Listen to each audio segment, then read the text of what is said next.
Hey there, business owners and entrepreneurs. Welcome back to the channel. Today, we're diving into a topic that could potentially save you thousands of dollars in taxes if you own a C corporation. Yes, we're talking about converting your C Corp to an S Corp and how to avoid the dreaded built-in gains tax, or, as it's infamously known, the big tax. Stick around because this information could be a game changer for your business. So, what exactly is this big tax? And why should you care about it when converting your C Corp to an S Corp? Simply put, the big tax is a double taxation trap that can catch you off guard if you're not careful. When you convert your C Corp to an S Corp, the IRS doesn't just let you off the hook.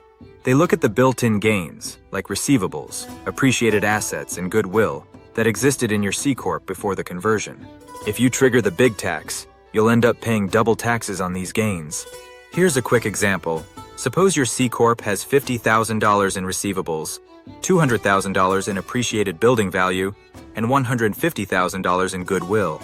If you don't plan ahead, these assets could be subject to the big tax, meaning you pay 21% on the gain first, and then up to 40.8% on the remaining amount.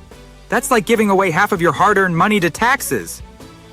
Let's start with our first strategy: eliminating goodwill. Goodwill is the value that goes beyond the tangible assets of your business, like your brand's reputation or customer loyalty.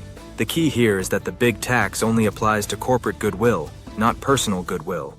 If you're the primary reason customers keep coming back, because of your relationships, expertise, or reputation, then that goodwill could be classified as personal, not corporate. And personal goodwill isn't subject to the big tax. To pull this off, you need a proper appraisal to prove to the IRS that this goodwill is indeed personal.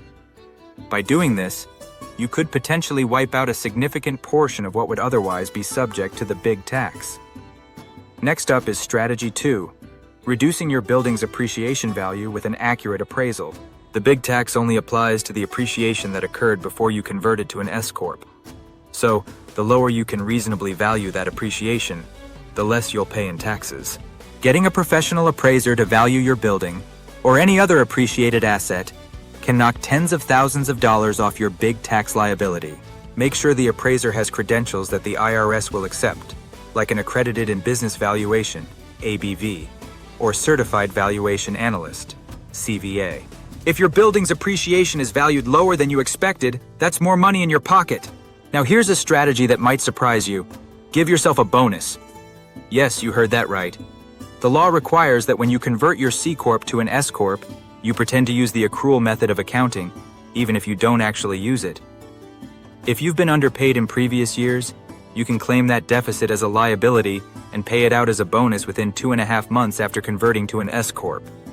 This creates a built-in loss that can offset your built-in gains.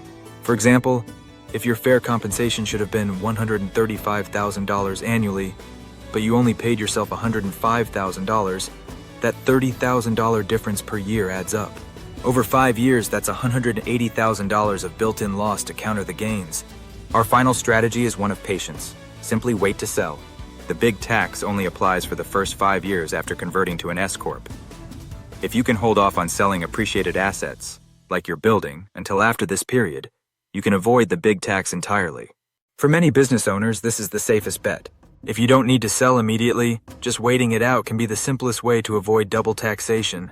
Of course, this requires careful planning and a long-term outlook, but the potential tax savings make it well worth considering. To wrap things up, remember these key takeaways. 1. Eliminate corporate goodwill by turning it into personal goodwill.